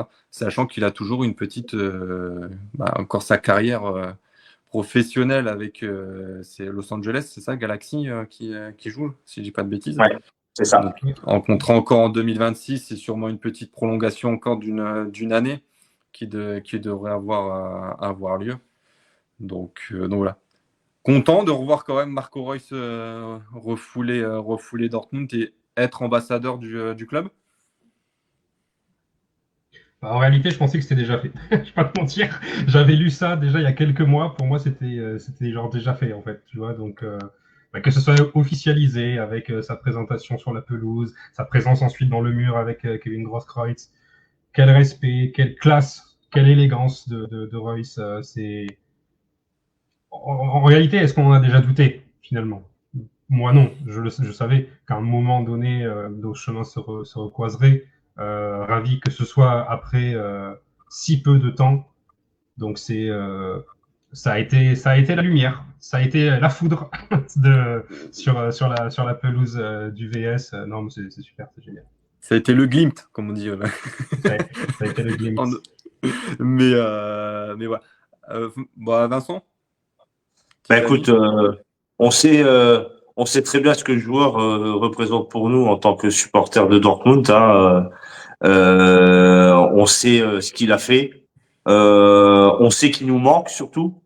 Et le revoir parmi nous de manière officielle en tant qu'ambassadeur de Dortmund, ça peut que nous faire plaisir. Donc moi, je valide à 100% et puis j'espère le revoir encore et encore et encore le plus longtemps possible et voir peut-être même dans un nouveau rôle. Voilà, c'est ce que je voulais voir un peu avec vous. Est-ce que là, pour le moment, il a un rôle d'ambassadeur, le temps 2, mais est-ce qu'il va jouer après un rôle un peu plus approfondi dans la direction ou autre à Dortmund, vous y pensez ou... Oui. Mais moi j'y pense. J'ai du mal à l'imaginer coach, moi, Marco. J'ai pas l'impression que ce soit vraiment un gars à fond axé sur la tactique, les entraînements au quotidien, tout ça. Mais par contre, effectivement, à la place d'un week-end, d'un quel un jour, pourquoi pas. Mais petit à petit, qu'il kiffe sa vie, en fait. Qui d'autre que lui, en vrai, hein, dans l'avenir? Qui d'autre que lui? C'est ça. Après, il y a Thomas qui dit c'est vrai que Marco est trop discret. C'est vrai que c'est pas quelqu'un qui fait parler de lui. Et Franck, je pense que tu pourras confirmer. C'est vrai quelqu'un qui reste en retrait. Ça n'a jamais été un joueur qui a voulu se mettre en avant. Même au niveau des fans, il avait toujours beaucoup de problèmes. L'ayant rencontré, je veux dire, Marco, c'est pas un joueur qui aime communiquer, qui aime se mettre en avant vis-à-vis des fans et tout. Il aime bien être discret, être en retrait de tout. Donc, je le vois pas dans un rôle dans la direction. C'est pas le type pour Marco, quoi. Trancher et compagnie, j'y crois pas trop, quoi. Je veux dire. Autre qu'ambassadeur ou à la limite, je ne vois pas Marco ailleurs, quoi, malheureusement. Quoi. Ni coach, je pense que tu seras un peu d'accord avec moi. Ça n'a jamais été, de toute façon, sa tasse de thé, j'y crois pas non plus, quoi, je veux dire. Et il a émis aucun souhait de vouloir passer les diplômes d'entraîneur ou quoi que ce soit, quoi, je veux dire. Non. Ouais, je pense que Marco voudra rester près du Borussia Dortmund, mais il voudra voir tranquillement faire sa vie, quoi. Je pense que c'est pas... Et de toute façon, je le vois mal intégrer de toute façon le directoire ou quoi qu'il... Non, franchement. Non, ok. De toute façon, il le dit un peu qu'au USA, il kiffe un peu sa vie parce qu'il est libre, il peut faire un peu ce qu'il veut, aller dehors, il est pas embêté par les fans. Après, j'ai trouvé l'image sympa, c'est de le voir en sud-tribune avec Grosskreutz. Et c'est vrai que bon, des fois, il faisait un peu la gueule. On avait l'impression que c'était peut-être la prestation qui le rendait comme ça. Mais en tout cas, c'est un beau signe et c'est un... Ça commence à faire beaucoup au niveau des ambassadeurs. Bien sûr, bientôt, on va avoir plus d'ambassadeurs que de joueurs, quoi, je veux dire. Parce qu'on a déjà Karl-Heinz Riedel, Patrick Ovomoyela. Nous avons aussi Paul Lambert qui est aussi ambassadeur et partie scouting. Nous avons Weidenfeller, je veux dire, donc maintenant lui, ça va faire beaucoup. Je veux dire, il n'y a pas Dédé aussi? Dédé n'est pas ambassadeur, je crois pas. J'ai cru. Il joue dans les légendes, mais on commence à en avoir quelques-uns quoi, qui font un peu le tour du monde pour Dortmund, quoi. Après, je sais que Dortmund veut passer un pion dans chaque continent. Donc là, ils ont mis Marco pour la partie des États-Unis. En Asie, c'est Paul Lambert qui je crois, qui fait actuellement un peu Asie, Océanie. Riedel, c'est plus après dans le reste, et avec Weidenfeller aussi. Ils sont un peu partout, je veux dire aussi, quoi. Ils veulent mettre des pions à peu près un peu partout, quoi, je veux dire, quoi. Ouais, c'est clair. Donc, il y avait une belle célébration avec la Sud. Et aussi, il y avait Dédé aussi Il y avait Dédé qui a salué Marco, ouais, qui était pour Dazn, qui était là. Donc Marco a eu le droit à l'accolade de Dédé. C'était fort sympathique. Malheureusement, l'équipe n'a pas fait le taf pour comment dire, une partie d'avant-match qui était bien belle, quoi. Je veux dire, mais bon, bref, c'est sûr que ça se fait toujours plaisir. Dédé aura laissé une image. Je pense que ça doit être le joueur étranger qui a laissé la plus belle image. J'étais là le jour où il a fondu en larmes sur quand il a quitté Dortmund. Ouais, sur l'estrade, quand il a quitté Dortmund pour fêter un titre aussi. Et il est toujours resté attaché à Dortmund. Je crois qu'il a même encore une résidence secondaire sur Dortmund. Et il est souvent en Allemagne et souvent à Dortmund, quoi, je veux dire. Et Dédé restera, je veux dire, un joueur emblématique, quoi, qui a, je veux dire, quand même passé 13 années au club, quoi. 13 années, c'est quand même quelque chose, quoi. Ça, c'est clair. Juste pour finir, du coup, sur Marco, il y a Thomas qui dit aussi aujourd'hui, les gens, quand ils pensent à Dortmund, ils pensent à Reus. Donc, le rôle d'ambassadeur lui va très bien. C'est vrai. C'est normal. C'est un gamin qui est né à Dortmund, ses parents vivent toujours à Dortmund. C'était son premier club, hein, je veux dire. Hein. Après, Dortmund nous a fait une petite Griezmann. Hein. Pensait que Marco était trop chétif, pas assez grand. Et donc, on a dit, on va arrêter. Hein, je veux dire. Donc, à partir des U15, Marco, c'était fini pour Dortmund, quoi. Et Marco a prouvé qu'il avait quand même une technique hors pair. Moi, je sais, quand j'étais allé voir avec Camille un entraînement en 2018, quand vous voyez les joueurs, hein, je veux dire, pour le peu que j'ai de sciences du football, je veux dire, vous voyez quand même qu'il y avait 2 joueurs qui étaient vraiment au-dessus du lot à l'époque, pour moi, et ça se voyait à l'entraînement quand les joueurs touchent le ballon et tout. Marco, il y avait quelque chose qui était magique. Je veux dire, c'est tellement beau à voir, quoi, je veux dire. Et ils ont le sens du jeu et trucs. C'était lui et Mario Götze, quoi, je veux dire. Voilà, les 2 compères qui ont fait le bonheur de quelques années à Dortmund. Bon, pour rigoler un peu, Joël dit sinon il fera Emma dans le rôle de la mascotte. Donc, ça plaira à la première dame et à Ophélie, je suis sûr. Voilà, c'est ça. Ah oui, là, Emma plus Reus, c'est le combo gagnant pour en connaissant la première dame, elle aurait préféré que ce soit Giovanni Reina qui fasse Emma. Mais bon. Faut qu'il finisse sa carrière. Après, peut-être où qu'il la débute, on ne sait pas trop où il en est à ce niveau. Le tacle, les 3 pieds en avant là. C'est méchant ça. Non, faut revoir la barre, monsieur l'arbitre. C'est méchant ça. Déjà que tu as quelques problèmes avec la Guinée, là tu vas avoir Donald Trump et les États-Unis. Hein. Là ça peut faire plus mal. Hein. Ouais, ça fait plus mal. Ouais. Tout ça pour qu'ils nous mettent un triplé dans 2 semaines. Ouais, alors là, Maxime, là, je quitte tout. J'abandonne, je rends le tablier, vous gérez. donc voilà. Donc du coup, Marco Reus, nouvel ambassadeur du Borussia Dortmund, qui était de passage hier soir. Troisième point, on fait un petit point mercato. Du coup, on a. Attends, juste parce que ça sera répété et amplifié. Ben oui, je m'en doute pas, Joël, que tu vas tout déformer mes propos.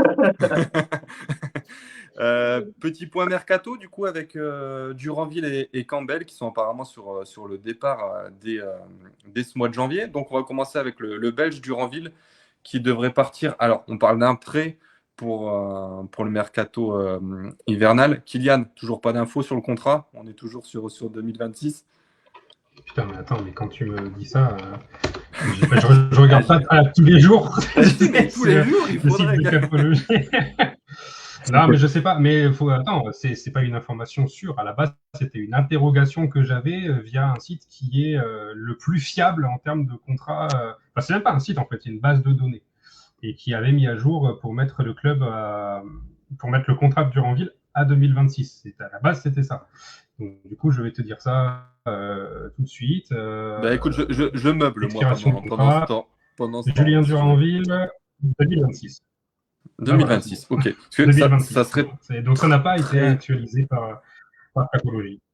Ok, parce que ça serait très surprenant de le faire partir en prêt pendant 6 mois si son contrat est... Moi, c'est 2027, mais bon, pas de source Oh. sûre. On va dire. Ouais, voilà, c'est ça, c'est que on ne sait pas trop. Donc, au niveau des clubs qui sont intéressés, donc ça a parlé du Borussia Mönchengladbach ces derniers jours. Bon, apparemment, l'état actuel des choses fait que les poulains ne sont pas si intéressés que ça, ni plus ni moins. Par contre, il y a le Werder Bremen qui s'est positionné de lui, qui a manifesté son intérêt pour le prendre en prêt. Est-ce que le Werder, ça serait une bonne pioche pour toi, Franck? Bah, si on le fait jouer, ce serait déjà bien, quoi. Je veux dire qu'il aille faire du temps de jeu quelque part, quoi. Je veux dire, quoi. Parce que chez nous, je n'ai pas l'impression qu'il va avoir du temps de jeu. Alors, oui, pourquoi pas, quoi. Je veux dire. Au moins lui essayer de lui donner le temps de jeu, voir s'il tient la charge physique déjà, le pauvre, parce que pour l'instant, à part, je pense que ce qu'il a vu de plus beau chez nous, c'est l'infirmerie, quoi, pour l'instant. Après, les apparitions, il en avait fait une contre Mainz qui était probante, il a fait quelques apparitions qui étaient, voilà, mais bon, depuis, ça fait un bout de temps qu'on n'a rien vu de lui, quoi, donc je sais qu'il a fait un ou deux petites piges en U23, mais bon, que des bouts, quoi, je veux dire, une mi-temps par-ci, par-là. Ouais, c'est une grosse interrogation ce joueur, je veux dire, donc pour l'instant, je peux rien dire, quoi.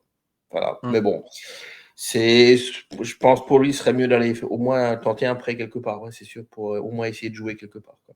Ouais, Et à Bremen, je pense qu'il y aurait l'opportunité, peut-être, je veux dire, c'est sûr, quoi. Donc bon, je suis en train de me faire allumer par Ophélie et Joël me dit Eric. Donc voilà, parce que Ophélie est fan de Reina, donc je suis en train de me faire déglinguer. Vincent, du coup, au niveau de Duranville, un prêt soit en Allemagne ou au Werder, intéressant pour toi? Alors, dans l'état actuel des choses sur ce joueur-là, et au vu de notre effectif, moi, je serais.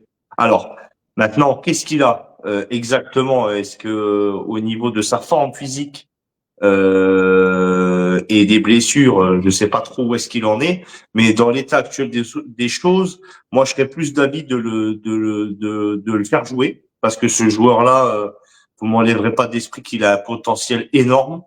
Par contre, par crainte justement d'une rechute, moi je serais plus d'avis de le prêter effectivement, mais aucune option d'achat, on le prête et on le reprend. Ouais. Après, moi, je suis pas hyper fan des prêts durant l'hiver, parce que déjà, tu le prêtes en janvier, le temps qu'il s'intègre, qu'il comprenne le style de jeu et tout, sachant que voilà, la saison s'arrête début mai. Ça veut dire que ça fait pas 6 mois, au final, ça fait à peine 4 mois. Donc, c'est quand même très court. Kylian, toi, t'en penses quoi? Ben, moi, je pense que Vincent a raison quand il parle du potentiel de Duranville, mais il est potentiellement toute l'année à l'infirmerie, en fait. C'est là le potentiel de Duranville. Donc, moi, les joueurs comme ça, je leur montre la porte. Voilà, c'est tout. Non, je suis d'accord avec toi, mais d'autant plus quand même enfin, moi personnellement, j'ai quand même un peu encore de bons souvenirs, mais il sait ce que c'est que la Ligue des Champions, il sait ce que c'est que la Bundesliga, et en Ligue des Champions, il a quand même fait des prestations pour moi extraordinaires, surtout contre le Barça, hein. Et deux Ouais. fois d'affilée. Mais après, c'est pareil, c'est vrai que des fois, j'en vois sur les réseaux qui adulent Duranville. T'as l'impression que c'est le Messi de Dortmund, quoi. Donc, Alors, j'ai pas dit non, ça. pas toi, Vincent, je te vise pas, t'inquiète pas. Je disais d'autres personnes qui l'adulent quand on a l'impression que c'est un crime que Duranville ne soit pas titulaire ou autre. Mais au final, qu'est-ce qu'il a fait chez nous? Ouais, il a fait 2 belles prestations contre Barcelone. Il a fait contre Mainz quand on perd le titre. Ouais, il montre quelque chose. Mais perso, moi, c'est tout ce que je retiens de lui. Donc, à Mais part. sûr, on est quand même fin 2025. Je vous rappellerai que Mainz, c'est mai 2023. Donc, Ouais. ça fait quand même 3 ans qu'on attend.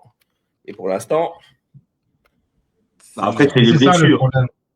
C'est ça. Mais ouais, mais ça suffit cette excuse en fait. Si tu te caches derrière les excuses, à ce moment-là, tu ouvres la porte à une infirmerie qui affiche complet toute l'année.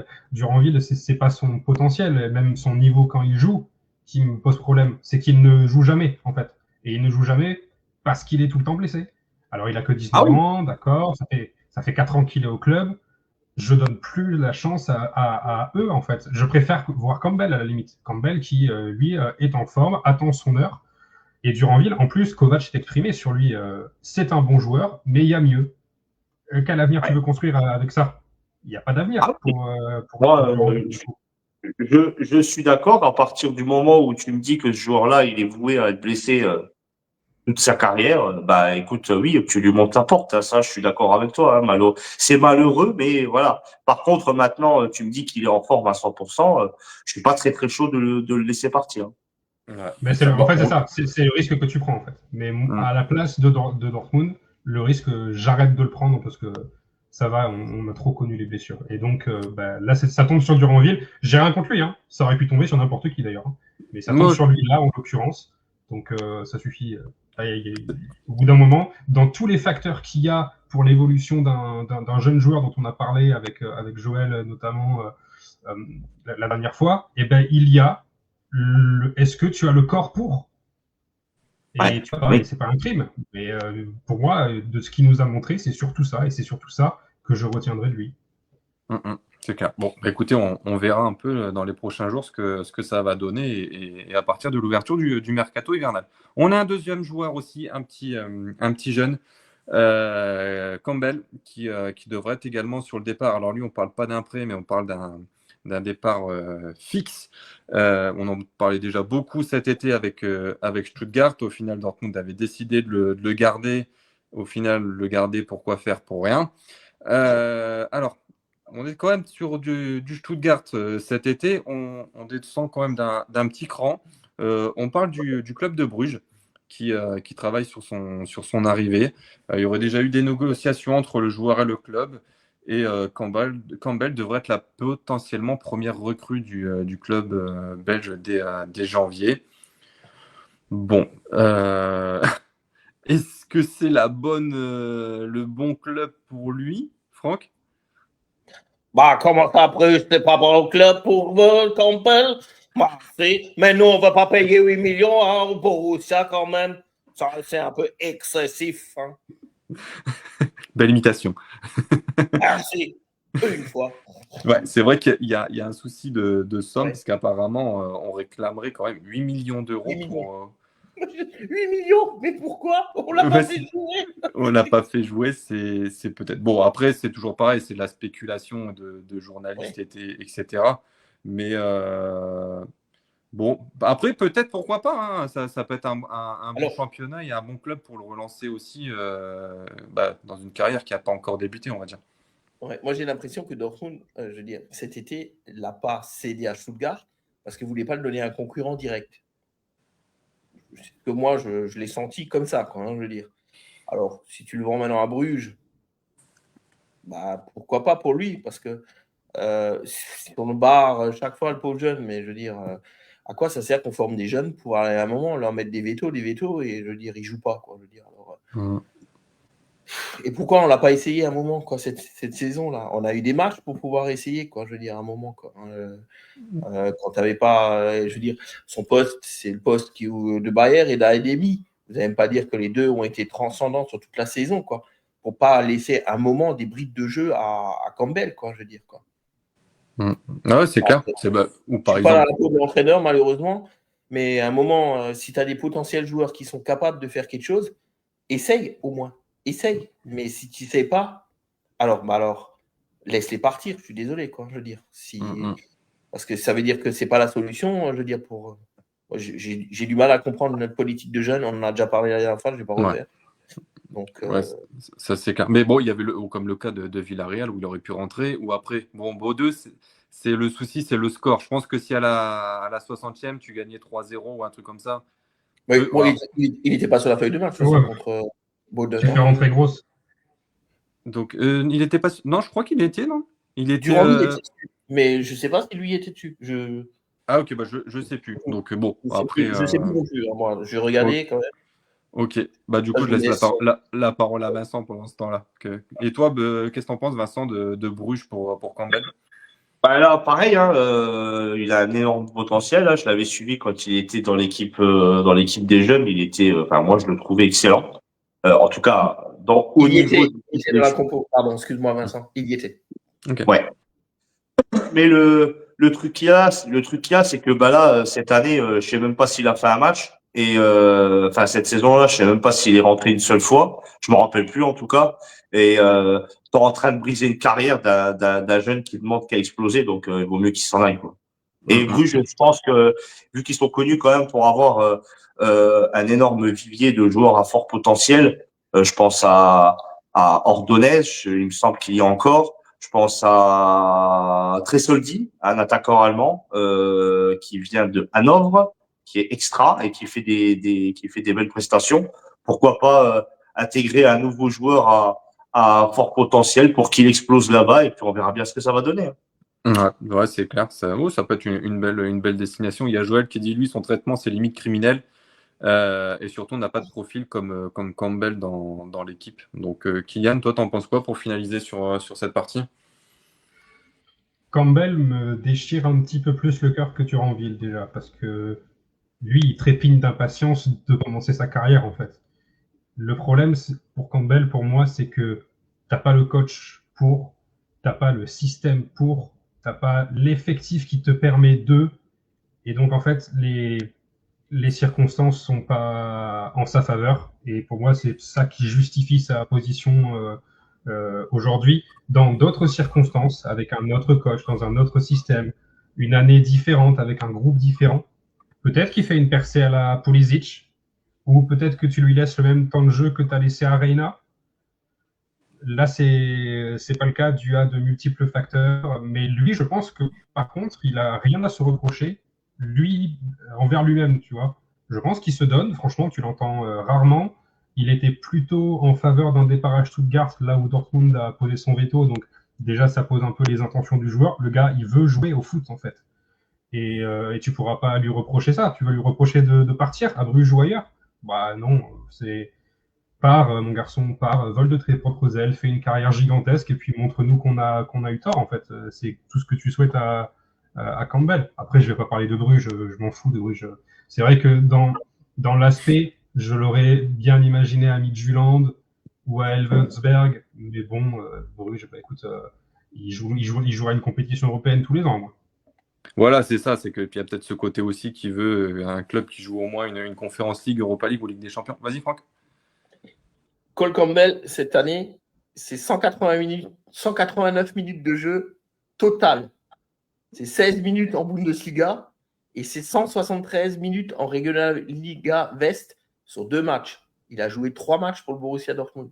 Ouais, parce qu'apparemment, il veut pas jouer avec les U23 hein, non plus. Hein.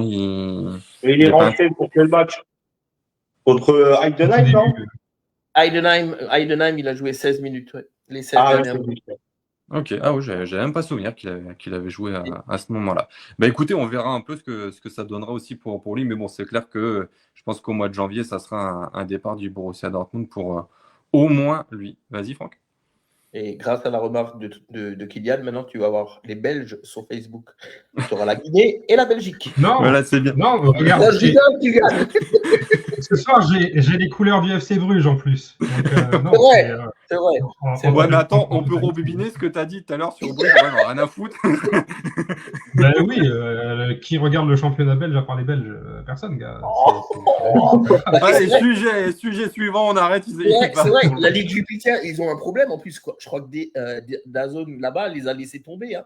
Ils n'ont plus de diffuseurs, je crois, en plus, hein, pour la. Je crois qu'on est en train un peu trop de parler de la Jupiler Pro League et s'éloigner un peu trop de Cole Campbell. Si vous voulez, on fera un jour un thème sur la Jupiler League.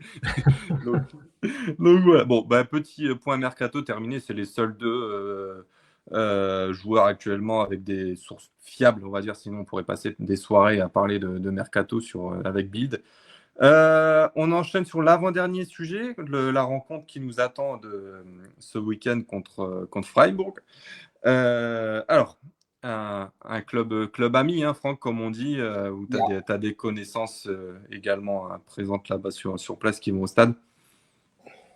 Freundschaftsspiel, comme on dit, ouais. On a déjà Freundschaft avec. Ça se passe toujours très bien en plus avec Fribourg, quoi, je veux dire. C'est le club qu'on aime bien recevoir chez nous, Westfalen. Je crois que c'est un des clubs qu'on a souvent fessé, en parenthèse, avec des gros scores hein, au Westfalen. Moi, j'en ai vu beaucoup. Mais autrement dit, c'est un club où on leur a pris pas mal de joueurs, hein, entre Burki, Kehl, Jörg Tais-toi. Heinrich. Hein Ah Aïe, aïe, aïe, aïe, Oui, aïe. mais- Aïe, aïe, aïe. Ah, attends, je rebobine. Donc, c'est un Il n'a club pas ami. dit tout le monde, c'est bon. Ouais, je connais tout le monde. Voilà. C'est un club ami qu'on aime bien. Alors, moi, je l'aimais bien aller dans l'ancien stade hein, que j'ai fait quelques fois. Après, le bloc visiteur était un peu dans le Rheinstadion, un peu bucolique parce que tu avais une partie où tu voyais pas tout le terrain et c'était ouvert et tout. Maintenant, ils ont un nouveau stade hein, depuis, ça va être la 4e saison maintenant ou la 3e saison, l'Europa Park Stadion, où ils commencent à trouver leur marque et tout. C'est toujours très sympathique hein, d'aller en Forêt-Noire, d'aller à Freiburg. Moi, j'ai des amis là-bas qu'on a avec Joël en commun. C'est mon déplacement le plus cher et c'est le club que j'aime le plus, à part le Borussia Dortmund. C'est un club très familial avec des belles valeurs, de beaux supporters et c'est très sympathique quoi, le SC Freiburg. Quoi. Ouais, voilà ça. Au niveau un peu de leur saison actuelle, donc on a un club qui est actuellement au milieu du classement, un 9e, avec, C'est un peu plus dur. avec 16 points, donc 4 victoires, 4 nuls, 5 défaites. Alors tu l'as dit tout à l'heure, hein, c'est vrai que c'est un club qui nous réussit, parce qu'il y a eu 53 matchs, toutes compétitions confondues. On est sur 36 victoires, 11 nuls, 6 défaites. Donc la défaite est pas souvent contre eux. Au niveau des 5 derniers matchs, on est sur 3 victoires, 2 défaites, dont 3 victoires de suite chez eux. Donc pour le Borussia Dortmund.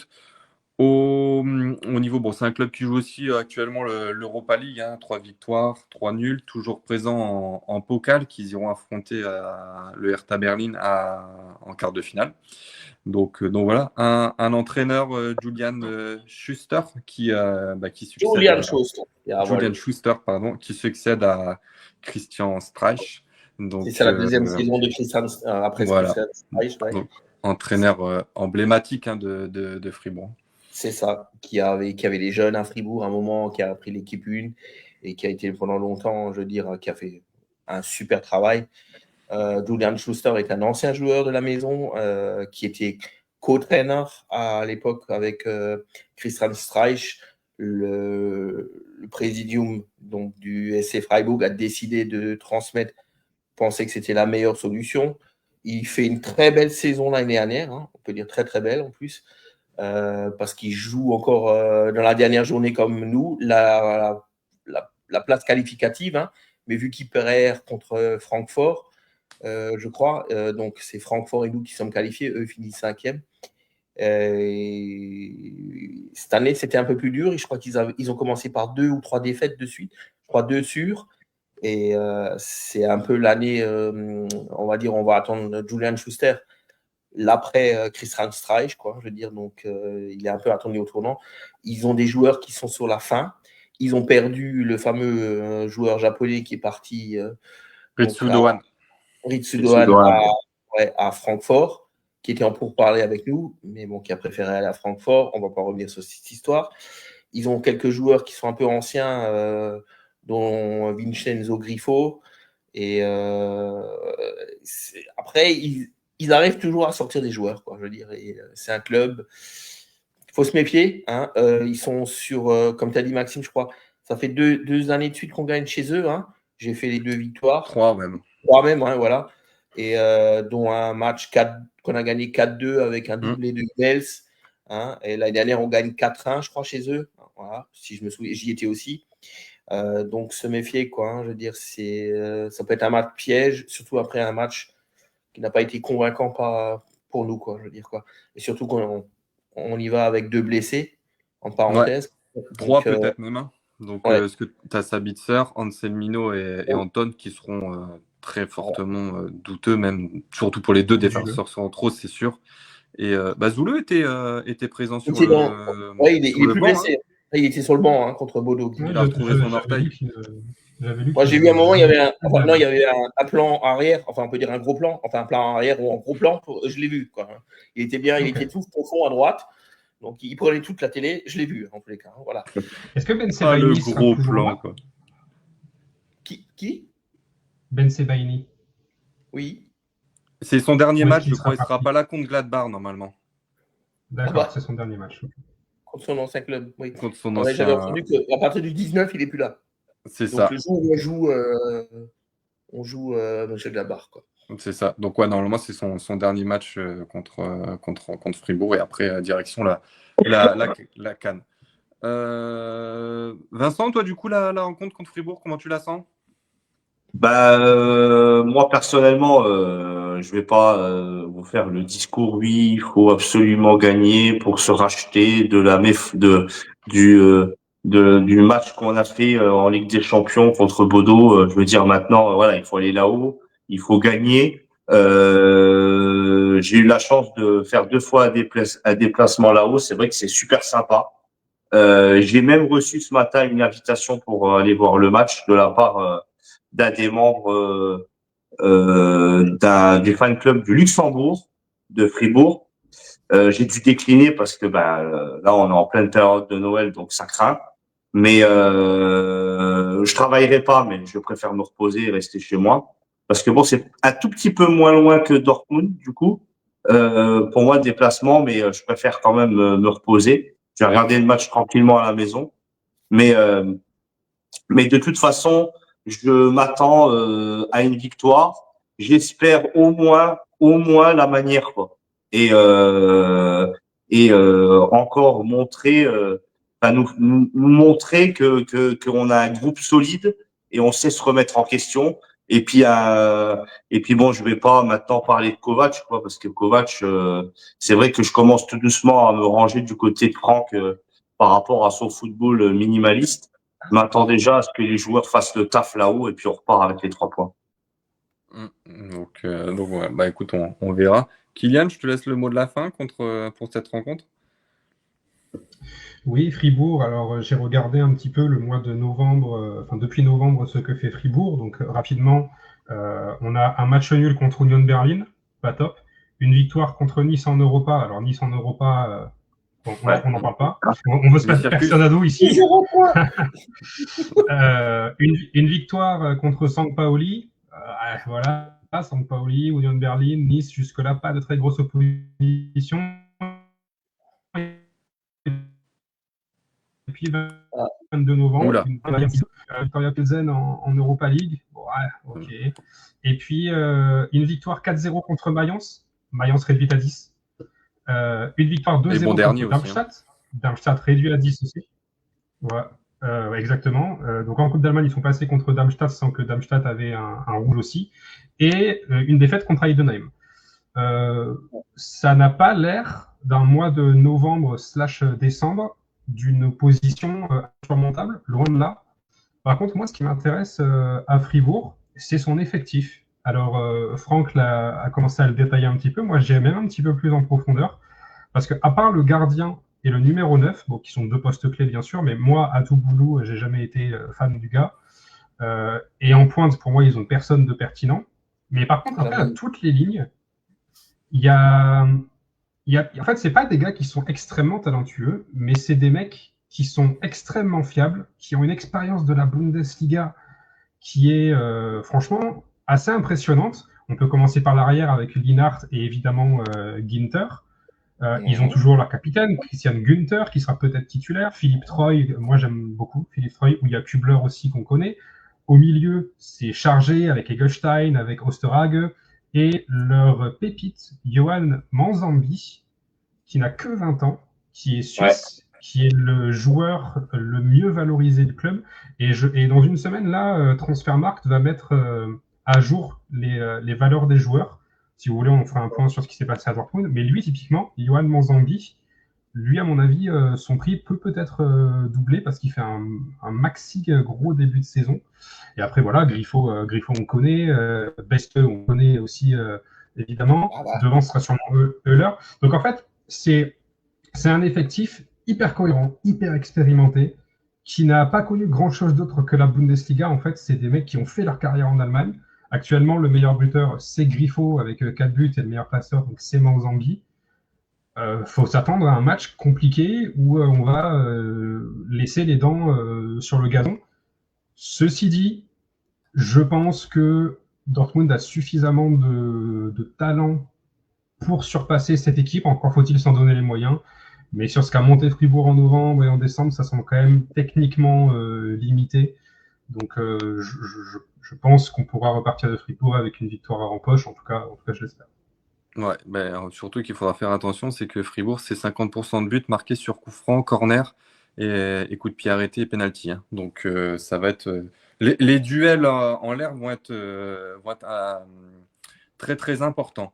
Franck, avant de te donner la parole et faire ta chronique, bon, j'avais le petit jeu, tu m'as déjà mâché la moitié des joueurs, donc je vais laisser que Kylian et Vincent faire ce jeu. Est-ce que vous êtes capable de me donner des joueurs qui sont passés du SC Freiburg et qui sont arrivés au Borussia Dortmund?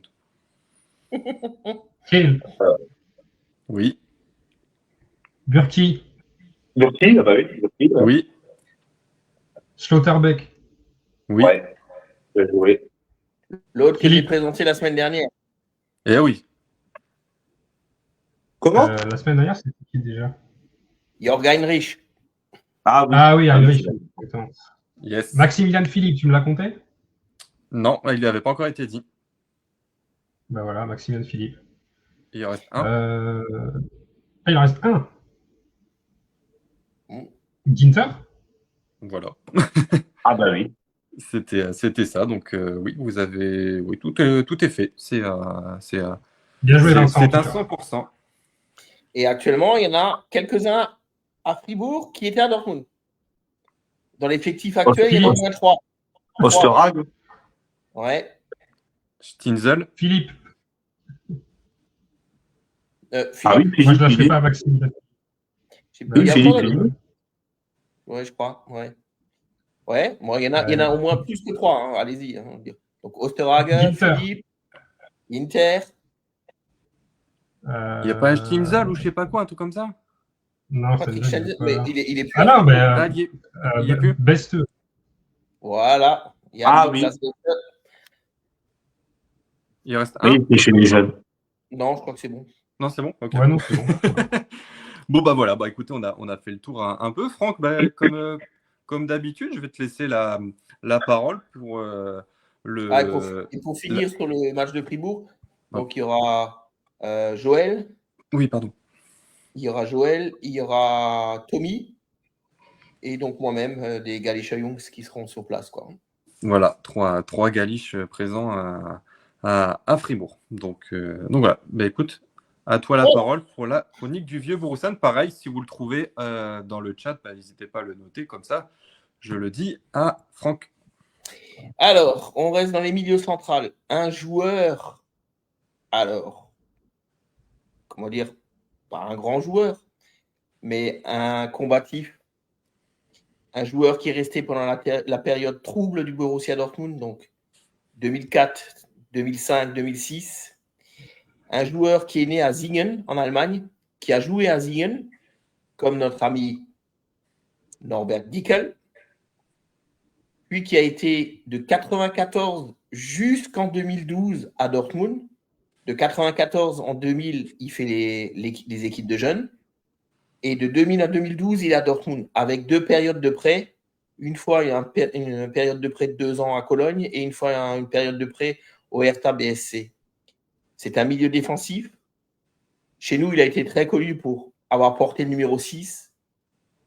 Vu qu'il a laissé une telle belle image, encore aujourd'hui, quelquefois, quand vous allez à Dortmund et au Westfalenstadion, vous voyez son maillot avec le numéro 6, quoi. C'est un joueur qui, par la suite, n'est plus rentré dans les plans de Jürgen Klopp. C'est trouvé sur Facebook. Ok, qui? Jean FCT. Ok, bien, bravo. Et donc, c'est un joueur après qui est parti faire encore 2 ou 3 saisons à San Paoli. Hein. Un joueur très polyvalent qui a rendu des services partout, mais son poste était vraiment milieu défensif, quoi, hein, je veux dire. Hein. Doué techniquement. Après, c'était pas le grand joueur, mais combatif du début jusqu'à la fin. Et il est resté pendant les périodes troubles de Dortmund. Et franchement, c'est un nom qu'on voit, comme je le dis souvent encore, quoi. Alors, Vincent, tu ne le trouves pas, vas-y, quoi. Tu peux me donner les initiales? Ah, le gratteur ici. FK. Ouais, bah, c'est mieux que les Joël. photos. FK. Joël a trouvé aussi.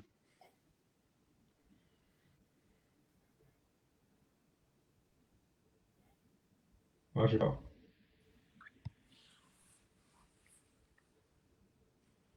Alors, autant les dernières fois, je l'avais sur le bout de la langue, mais là, j'ai du mal. Surtout que c'est pas un joueur qui est très très vieux, hein, quand vous voyez, quoi. Hein. Moi, j'ai plus de 43 ans. Ouais, 43 ans. Il joue encore avec nos légendes quelquefois. Il a fait quelques matchs hein, aussi. Hein, Oui. où, ça lui arrive, hein, je veux dire. Hein. Bon, vous ne l'avez pas trouvé, donc on va donner. C'est notre Attends, ami. mets les photos. Non, je ne voulais pas. Oh putain, oui. Alors Vincent, c'est honteux.